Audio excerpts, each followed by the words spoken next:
दोस्तों नवा वर्षની શુભ શરૂઆત આપણે ટૂંકી વાર્તાથી કરવી છે। ઘણા બધા દોસ્તો આજના દિવસે સંકલ્પ લેતા હોય છે, તો સંકલ્પમાં શું તાકાત રહેલી છે એના વિશે આપણે વાત કરવી છે। આપણે વાત કરવી છે અરુણિમા સિન્હા વિશે। આ યુવતી જ્યારે 24 વર્ષના હતા એ સમય દરમિયાન એમની સાથે એક દુર્ઘટના ઘટે છે। એ વ્યક્તિ વોલીબોલના પ્લેયર રહેલા, એ વ્યક્તિ કેન્દ્ર સરકારમાં જોબ લેવા માટે થનગનાટ ધરાવતા, એ વ્યક્તિ ફિઝિકલી એકદમ ફિટ હતા, પણ જ્યારે એમની ઉંમર 24 વર્ષની હતી ત્યારે એની સાથે ટ્રેનમાં એક દુર્ઘટના ઘટે છે। ઉત્તર પ્રદેશથી દિલ્હી જ્યારે એ પેપર દેવા માટે જાય છે કેન્દ્ર સરકારનું, એ સમય દરમિયાન કેટલાક વ્યક્તિ લૂંટ ચલાવવા માટે એના પર એટેક કરે છે।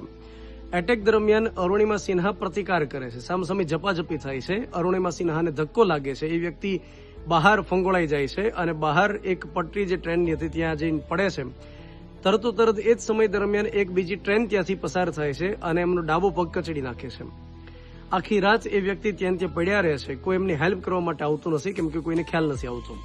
વહેલી સવારે આસપાસના લોકો એમને જોવે છે, નજીકમાં જે હોસ્પિટલ હતી ત્યાં આગળ એડમિટ કરે છે અને એ સમય દરમિયાન ડોક્ટર એમનો જીવ બચાવવા માટે ડાબો પગ કાપી લે છે, કેમ કે જેથી કરી ચેપ ન ફેલાય।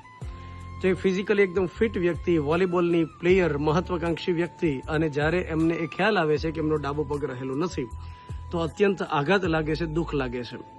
4 મહિના સુધી હોસ્પિટલમાં એડમિટ રહે છે અને એ સમય દરમિયાન એ દ્રઢ નિશ્ચય કરે છે કે હું આ એક પગથી અસામાન્ય શું કરી શકું, અને ત્યાર પછી વ્યક્તિ નિશ્ચય એ કરે છે કે હવે હું માઉન્ટ એવરેસ્ટ સર કરીશ। તો જે વ્યક્તિઓ મહત્વાકાંક્ષી હોય છે, દ્રઢ નિશ્ચય હોય છે, એમને કોઈ પણ પ્રકારની પરિસ્થિતિ, કોઈ પણ પડકાર અટકાવી નથી શકતા, એનું એક ઉદાહરણ છે। ત્યાર પછી કૃત્રિમ પગ લગાડે છે। બચેન્દ્રી પાલ જે સૌથી પહેલા મહિલા છે જે માઉન્ટ એવરેસ્ટ સર કરે છે, એમને ત્યાં તાલીમ લેવા માટે જાય છે। 18 મહિનાની કઠોર તાલીમ લે છે અને ત્યાર પછી ફાઇનલી 21 મે 2013ના દિવસે એ વ્યક્તિ માઉન્ટ એવરેસ્ટને સર કરે છે। અને જ્યારે એ માઉન્ટ એવરેસ્ટને સર કરે છે ત્યારે એ દેશને મેસેજ આપે છે, દુનિયાને મેસેજ આપે છે કે ખરી તાકાત પગની અંદર નથી હોતી, ખરી તાકાત મનની અંદર હોય છે। કેટલાક વ્યક્તિ ફિઝિકલી એકદમ ફિટ હોય છે પરંતુ માનસિક રીતે અપંગ હોય છે, તો આવા લોકો માટે આ મેસેજ છે કે તમે જો એકવાર સંકલ્પ કરો ત્યાર પછી એને પૂર્ણ કરવા માટે જો પ્રયાસ કરો, કટિબદ્ધ બનો, તો તમે કોઈ પણ પ્રકારનું શિખર હાંસલ કરી શકો। માત્ર માઉન્ટ એવરેસ્ટ જ નહીં પરંતુ અન્ય જે 7 ખંડના સર્વોચ્ચ શિખર હતા એ પણ આ વ્યક્તિ અરુણિમા સિન્હા સર કરે છે અને ભારત સરકારે એમને પદ્મશ્રીથી સન્માનિત કરેલા।